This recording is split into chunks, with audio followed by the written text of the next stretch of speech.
a morning of preparation. 70 years in the making.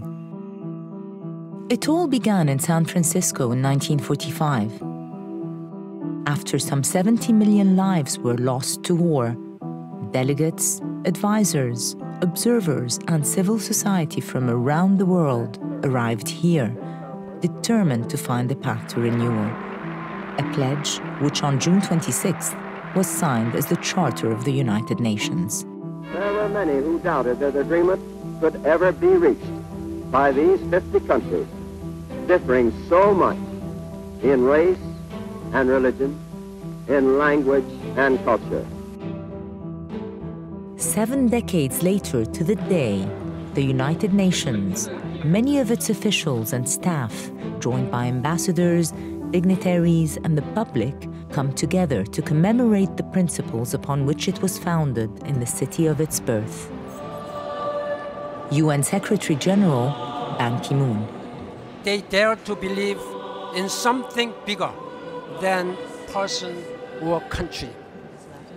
For 2 months, they turned San Francisco's war memorial into a peace palace. More than 3,000 women and men took part. What I remember most about the period was the feeling of hope. Ellen Magna Newman was just 16 when she worked as a Spanish translator for the signing of the Charter at City Hall. I'd grown up with both wars. All of a sudden, that had ended, and here was no more League of Nations, but a charter that described what could happen to make the world a better place. The United Nations is the hope and home of all humankind. The Charter is our compass. And it's a compass which continues to point towards the future.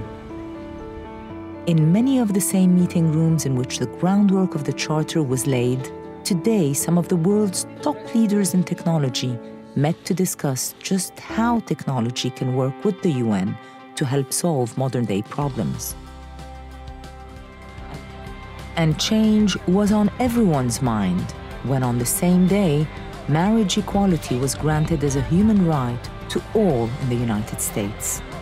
Stuart Milk, nephew of the renowned late LGBT activist Harvey Milk, presented Secretary General Ban Ki-moon with the Harvey Milk Medal for the UN's LGBT rights free and equal campaign. It's really a recognition of the leadership that Ban Ki-moon has given to this global movement. Charles Radcliffe, a senior UN human rights advisor on sexual orientation and gender identity.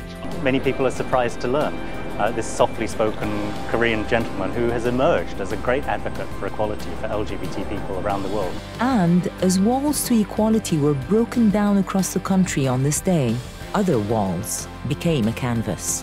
I think what I'd love to continue doing with the UN is serve as a visual translator for issues which are hard to talk about. Celebrated street artist Zio Ziegler created a 13-story high mural, a vivid medium of expression inspired by the United Nations global goals. My father just turned 70, and I think that this event is like, it's a beautiful parallel, right, with both birthdays happening at the same time, because I think if the UN could play a personal role in all of our lives, it's a humanizing aspect to an organization which is larger than life. And I think if I can deliver a similar feeling through my mural or design, maybe there's that point of accessibility for the random kid off the street.